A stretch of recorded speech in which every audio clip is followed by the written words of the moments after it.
La mujer que ves en pantalla logró engañar a su secuestrador, pero contó la horrible tragedia que tuvo que vivir cuando era aún muy pequeña. So we went back to his house. Upstairs there's this huge open loft game area where he had soda and snacks in there and everything else. And the only place to sit in this entire room was in his bed. Something wasn't sitting well with me. And then he pulled me up onto his lap, covered my mouth, told me that he wasn't gonna hurt me, and then he sexually assaulted me. Antes de iniciar con el video de hoy, quiero enviar un saludo muy especial y cósmico a una leyenda, a Danis Rayalpiso AV. Gracias, leyenda, por el apoyo que me diste. Espero que de corazón todo marche de maravilla en tu vida, que tu familia esté muy bien, que tú estés muy bien. Te envío un fuerte abrazo y nuevamente te agradezco. Mil bendiciones. La pregunta del día de hoy, leyenda, es ¿cómo conocieron a su pareja? Déjame tu respuesta en la caja de comentarios. El 30 de diciembre de 1982, entre Navidad y Año Nuevo, nació una niña llamada Katie Beers en el pueblito de Mastic Beach, ubicado en Long Island. La pequeña Katie fue secuestrada, agredida, atrapada y encadenada de manera deplorable. La niña, a una corta edad de 9 años, fue abandonada por su madre y posteriormente la utilizaron como esclava de su madrina, y su esposo también disfrutaba de la compañía de la pequeña debido a sus retorcidas desviaciones íntimas. Todo esto antes de que ella quedase bajo la condición de secuestro en un oscuro calabozo subterráneo. Durante más de 3 semanas, la policía de Long Island investigó rigurosamente sobre cada uno de los sospechosos involucrados en este caso. Verás que cuando más detalles aparecen de este caso, cada sospechoso parece más involucrado en el sospechoso anterior.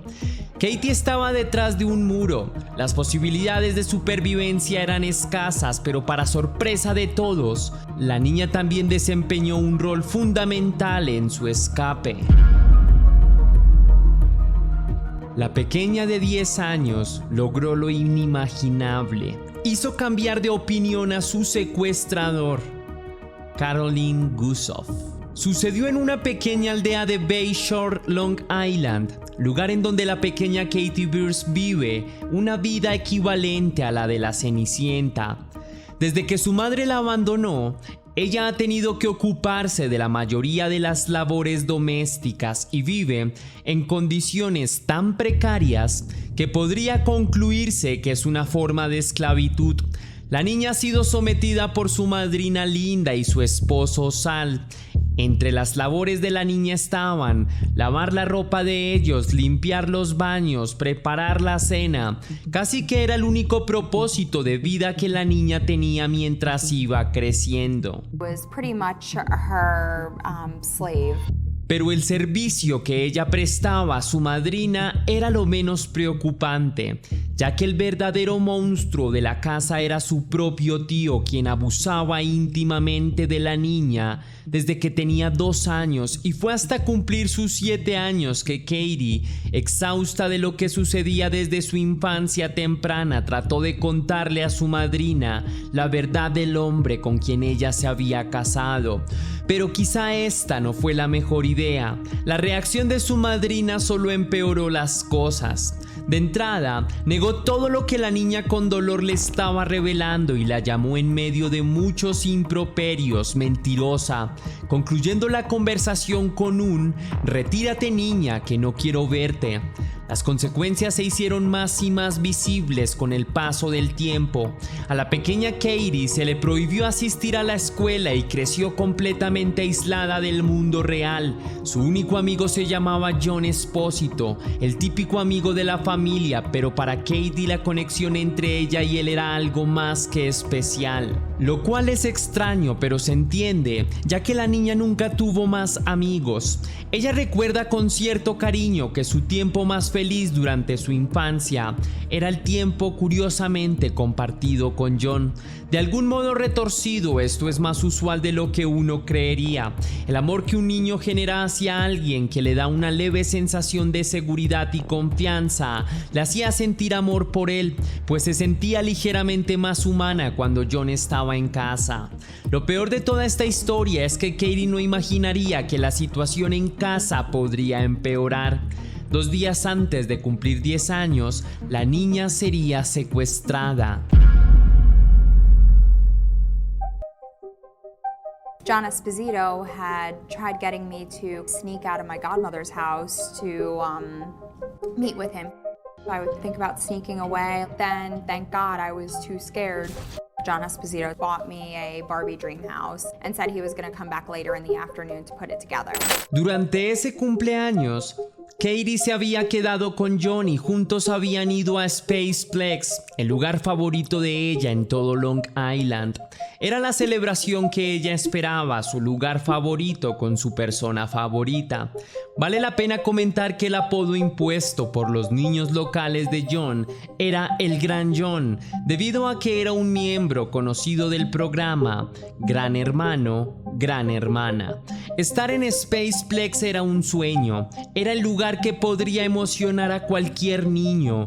No había reglas, muchos otros pequeños corrían probando las atracciones de un lado a otro, pero para Katie este cumpleaños tan especial rápidamente se haría uno de los más tristes al ser secuestrada por un hombre que la amenazó con un cuchillo. Esto se supo gracias a que ella misma logró comentarlo a través de una llamada telefónica. Entre lágrimas el mismo día que fue secuestrada, mientras su depredador se acercaba. Linda fue quien recibió la información de los sucesos, pero mientras ella se comunicaba con la policía, ellos ya estaban en la escena con Big John en Spaceplex. Evacuaron el sitio y la buscaron durante todo el resto del día, pero los esfuerzos no rindieron frutos. Lunes 28 de diciembre de 1992, 6 p.m. El secuestrador levantó a Katie y la llevó a un armario en donde la niña rápidamente se percata que hay una puerta que se está abriendo y que la lleva a un túnel. Quien sea que fuese su secuestrador, es una persona que tenía planificado lo que iba a hacer. Era alguien mentalmente apto para intentar esconder sus crímenes. Los túneles estaban instalados detrás de las paredes de su hogar y habían sido erigidos por un experto. La niña fue obligada a gatear hasta encontrarse con una trampilla que, al ser descubierta, abría una habitación que más parecía una especie de calabozo. Un lugar que con solo verlo suprime cualquier idea de libertad. En su interior solo había un colchón viejo y sucio.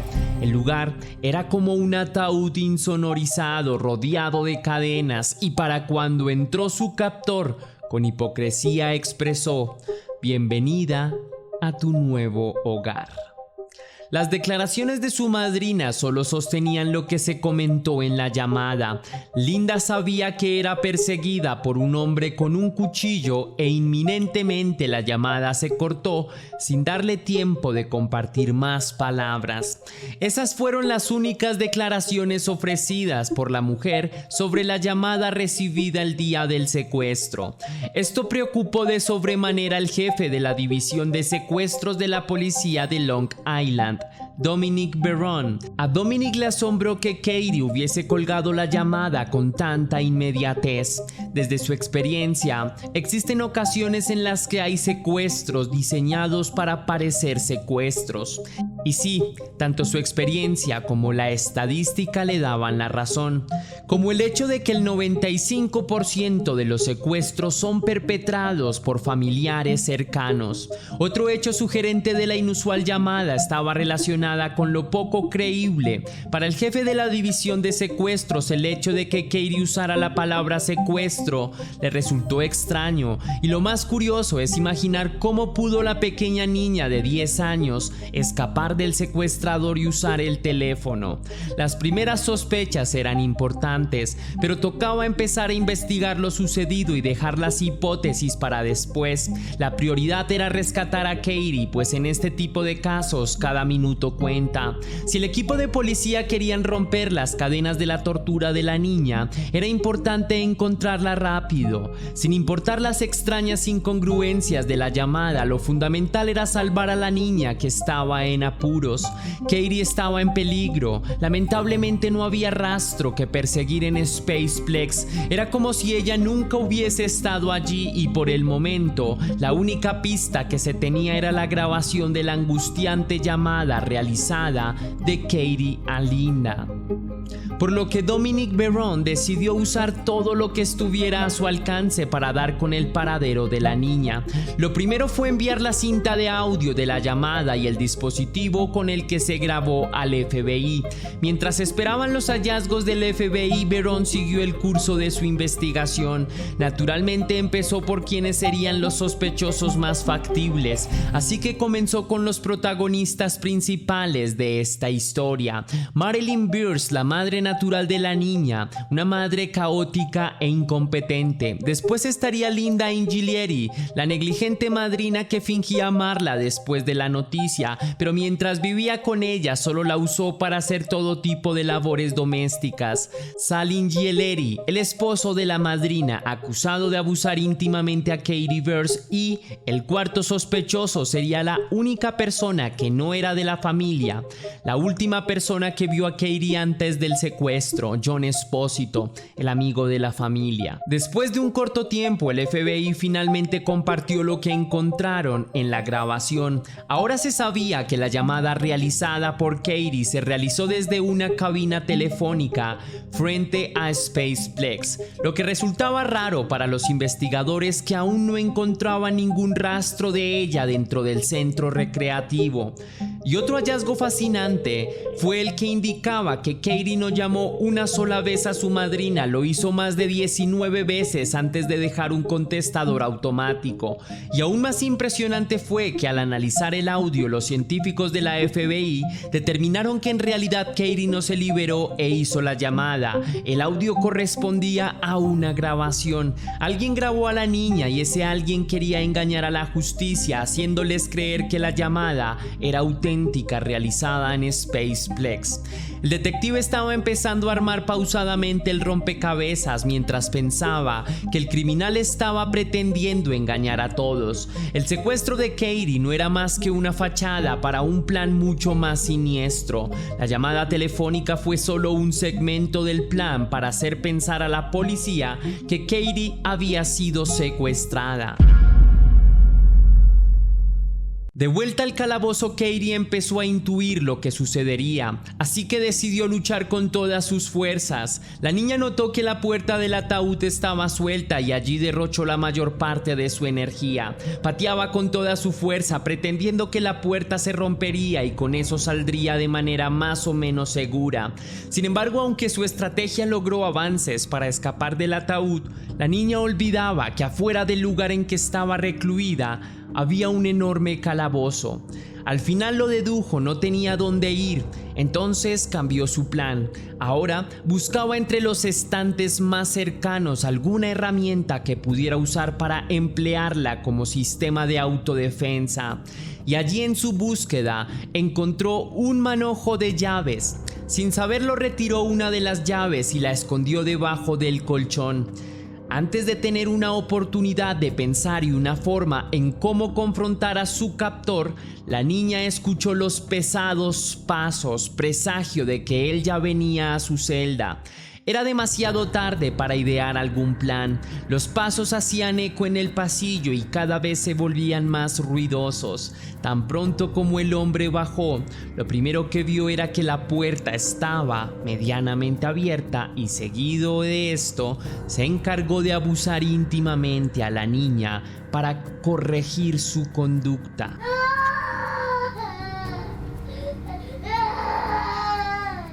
Durante la trágica estadía de Katie en el lugar, su captor la abusaba varias veces al día, casi todos los días. La distracción de ella era tener bajo su disposición una televisión 24/7 y fue eso lo que le permitió a Katie enterarse a través de las noticias que la policía ya había averiguado de dónde venía la llamada. Sabían también que el mensaje estaba pregrabado y eso les permitió generar algunas teorías sobre el posible paradero de la niña.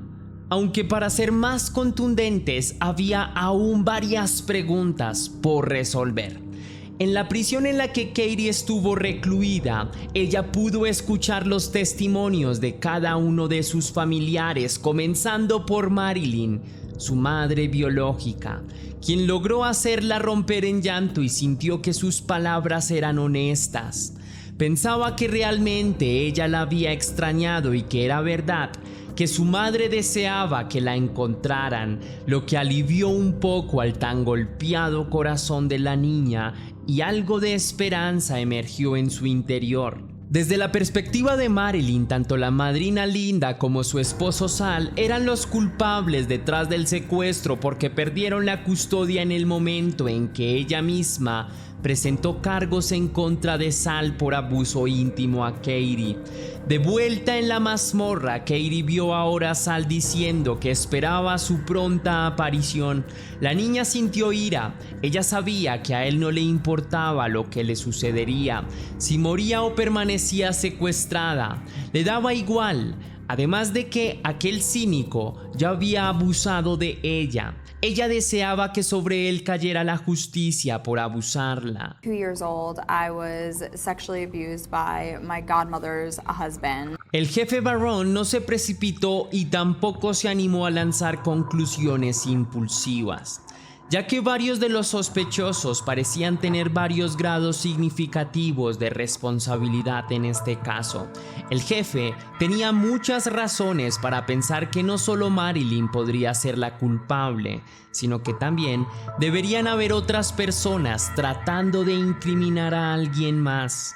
Barron pensaba que tanto Marilyn como su hijo el pequeño John, hermano de Katie, se dieron cuenta de lo sucedido con la niña y pensaba que había motivos suficientes para organizar un secuestro. Quizá querían aislarla de una mala situación, quizá la acompañaron hasta la salida de Spaceplex, grabaron su voz para hacer la llamada y dejarla en manos de alguien más. Después de un buen tiempo, la investigación sobre cada uno de los miembros de la familia se iba desgastando con rapidez. Cada sospechoso tenía posibles causas que sembraban dudas sobre su inocencia. No hubo pistas en ninguna de sus residencias, así que una extenuada policía fue a consultar con el sospechoso más aislado de la lista, el sospechoso más improbable. Los investigadores siguieron las huellas de John Espósito. La policía logró obtener una orden de allanamiento e hicieron una inspección completa de la residencia del señor Espósito, pero tampoco hubo evidencias contundentes. Así que decidieron verificar antecedentes y nuevas sospechas aparecieron. Una vez que se estableció contacto con la Asociación de Grandes Hermanos y Grandes Hermanas, el programa del que John orgullosamente afirmaba ser miembro, es a partir de este punto que una oscura verdad tocó la luz. John Espósito se veía a sí mismo como un gran hermano. Los detectives descubrieron que él intentó a toda costa en unirse a esa organización e hicieron una investigación de antecedentes de él en su momento. En ese momento la policía supo que John anteriormente estuvo involucrado en el secuestro de un niño de 7 años, 15 años atrás de la desaparición de Katie, y fue ese el motivo por el que lo descartaron de la asociación. Así que se tomó la decisión de aumentar la presión en contra de él, siguiéndolo a donde sea que fuese. Y los medios de comunicación no se quedaron atrás. Cuando se enteraron del prontuario de John, se involucraron hasta que se pudo nuevamente registrar la casa de John Espósito.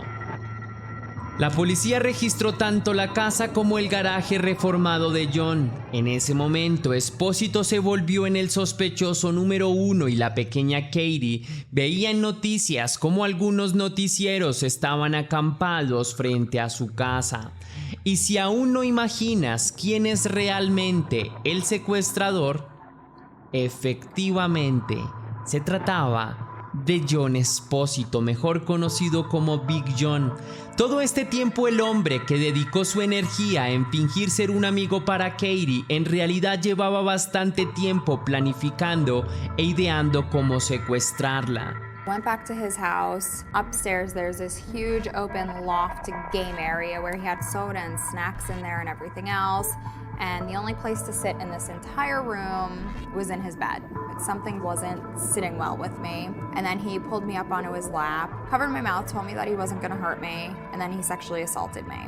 Para Katie saber que su único amigo, la única persona en la que confiaba era su secuestrador, la lastimó profundamente. Nunca lo imaginó, ella estaba aliviada de que el esfuerzo policial los había llevado al camino correcto, pero aunque tenían al delincuente, Barron no tiene nada de pruebas concluyentes para incriminar a Espósito y peor aún, no saben en dónde puede estar Katie. Los días pasaban y la motivación se redujo bastante. Sabían que debían encontrarla, pero el horror era encontrar el cuerpo sin vida de Katie Beers. Mientras tanto, Katie aún se mantenía en aquel calabozo en el que estaba cautiva. Espósito, antes de ser interrogado, había atado una cadena alrededor del cuello de la niña. Recordemos que anteriormente la pequeña había logrado ocultar una llave debajo de su colchón. Era tanta su suerte que la llave era la razón por la que todo este tiempo tuvo sentido. La niña era inteligente. Cada que se liberaba solía contar cuántos eslabones había en el extremo y también en la pared. Cuando ella oía que su captor se acercaba, rápidamente se encadenaba de nuevo para no levantar sospechas. Sin embargo, eso sucedía cada vez menos, ya que la policía estaba convencida de que era Big John quien estaba detrás de esta desaparición. Así que el hombre siempre estaba monitoreado. Un grupo de oficiales mantuvo un horario de vigilancia extremadamente estricto alrededor de él y su casa, e incluso Barron entró para interrogarlo y vio cómo del rostro de John había señales de perturbación. La preocupación era que aquellos indicios fuesen incorrectos. Sin opciones, John Espósito empezó a hacerle extrañas peticiones a Katie. El plan de John era poder tomar fotografías de la niña en las que ella pareciera muerta. Si lograba hacer que la policía creyera que ella había muerto, probablemente se darían por vencidos y el proceso de búsqueda sería más tardío. Así que Katie, la niña brillante, interpretó perfectamente las intenciones de John. Sabía que obedecer a John era liberarlo de una sentencia de muerte. Así que se negó al plan de su secuestrador, pero su decisión tuvo consecuencias negativas para su salud. No podía dormir y tampoco podía comer. La pesadilla que la agobiaba era que Big John se hubiese alterado, que decidiera tomar esas fotografías a toda costa. Constantemente pensaba que él podría envenenar su comida o ponerle un somnífero para hacer las fotos que tanto necesitaba. Katie no quería que la policía cesara su búsqueda, hasta el día que Katie decidió confrontarlo para bombardearlo con preguntas. Su esperanza era que él se diera cuenta de la locura detrás de sus acciones. ¿Qué sería de la vida de Katie sin escuela, sin futuro? No tendría herramientas para sobrevivir, no podría casarse, no tendría hijos.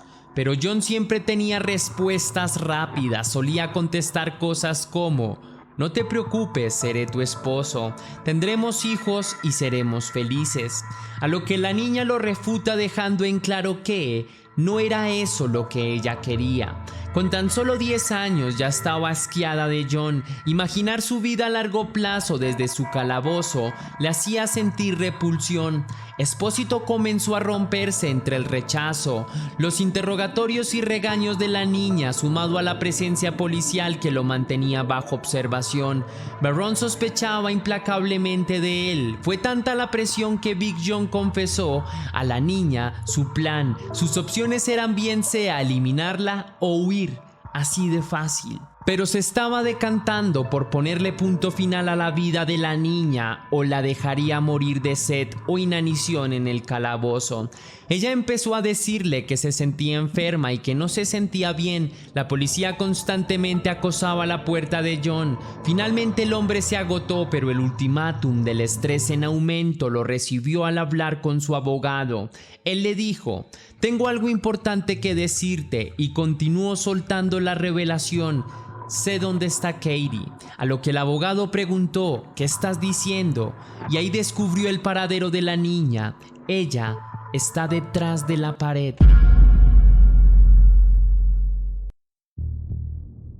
Miércoles 13 de enero de 1993. Barrón y todos los oficiales implicados en el caso entendieron que John Espósito no era un secuestrador habitual, era el autor intelectual. Espósito escoltó a la policía y al fiscal del distrito a través de su casa para señalar la ubicación del calabozo. Algunos de los oficiales no entendían a qué se refería y seguían a John con bastante incredulidad. Mientras más avanzaban y se iban acercando a la mazmorra que él construyó, la policía miraba con admiración y horror al siniestro ingenio de Big John. Primero tocaba llegar a una estantería con ruedas que tocaba retirar. Después de esto se requería de retirar un vinilo que cubría el suelo. Debajo había un bloque de unos 90 kilos que tocaba sacar enganchado a una polea de techo para levantar el bloque y tener acceso a la entrada del espacio de tortura. Después tocaba descender poco más de 2 metros en la cámara subterránea para llegar a un pasadizo, y allí abajo habían más cámaras subterráneas. En una de ellas estaba Katie. Get down there. And I said no. So then he picked me up and dropped me. Evidentemente, toda esta construcción se preparó durante muchísimos años antes de que John pudiese usarla. Katie tuvo difusos recuerdos de haber jugado cerca a los calabozos antes de que se construyeran.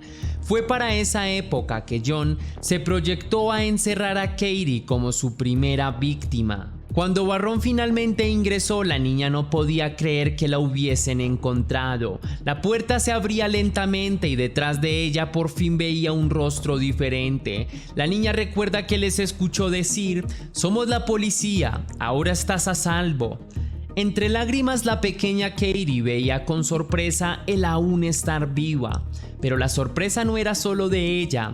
Barrón también la veía con asombro, pues el temple de la niña era de admirar. Rápidamente se recompuso y parecía encontrarse con una niña de 10 años que regresaba de una sesión en un parque de diversiones. Se le veía sonriente y optimista. Desde ese momento sabían que ella tenía todas las características de una sobreviviente. En manos de la policía, Kate finalmente reveló la verdad sobre lo que tuvo que vivir. John Espósito también lo confesó todo. Espósito fue condenado por secuestro en primer grado a cadena perpetua. Barrón no solo salvó a Katie del monstruoso John Espósito, sino que también descubrió todas las aberraciones que la niña vivió a manos de las personas que deberían haberla cuidado, y fue bajo esas investigaciones que decidió ponerla en un hogar de acogida. Katie fue puesta en el hogar de acogida tan pronto como fue liberada, y esa fue la salvación tan anhelada que la niña requería. Por fin tuvo una madre, un padre, hermanos y hermanas, y todo empezó a mejorar en su vida. En cuanto al procedimiento legal contra su tío Sal, también se logró ponerlo tras las rejas por la agresión íntima contra la menor de edad. Y Katie siempre estuvo agradecida con el jefe Barrón, ya que fue él quien salvó su vida en muchas dimensiones posibles. El oficial nunca se dio por vencido en su búsqueda, y esto hizo que ellos estrecharan sus lazos de amistad. De este caso se conoce la carta que Barrón envió a la niña. Querida Katie, no te conozco muy bien, pero sé que eres suficientemente fuerte para mostrarte como una mujer brillante. Tienes una fuerte determinación de vivir. Mi único deseo es haberte encontrado antes y poder reducir el tiempo que viviste aquellas experiencias amargas. No muchos adultos podrían soportar o sobrevivir por lo que tú has pasado. Así que siéntete orgullosa de ti misma y mantén la fuerza que te caracteriza. Sé que tendrás éxito en todo lo que te propongas. Finalmente, así fue. Ella se convirtió en una auténtica sobreviviente, se negó a habitar entre las sombras de su pasado y logró todo lo que por tanto tiempo había anhelado. Ahora goza de 2 padres que la aman infinitamente, un cariñoso esposo y 2 niños de la relación. Tiene la familia que siempre soñó. Ha escrito libros que han sido exitosos en ventas como Recuerdos Enterrados y trabaja con el Centro Nacional para Niños Desaparecidos y Explotados. Big John trató de controlarla, manipularla, pero ella se liberó de sus cadenas y fue a través de la perseverancia que logró recuperarse y rehacer su vida. Nunca se es una causa perdida. Hasta aquí va el video de hoy, leyenda. Si te gustó la investigación, déjame saber con un misterioso like. Recuerda seguirme en todas mis redes sociales para que tú y yo estemos aún más en contacto. Si quieres y si puedes hacer una pequeña donación para la producción de Test Misterios, estaré enormemente agradecido. Lo puedes hacer con el botón de super gracias que se ubica allí abajo, justo al lado del botón de descargar. O también lo puedes hacer vía PayPal, ya que tienes el link en la descripción y en el comentario fijado. Si lo haces de cualquiera de estas 2 maneras, recibirás un agradecimiento personalizado y un saludo de mi parte para un próximo video. Ahora sí, sin más que añadir, mi querida leyenda, recuerda que las dudas te acompañan, que somos misterio y que tú y yo nos vemos en el próximo caso.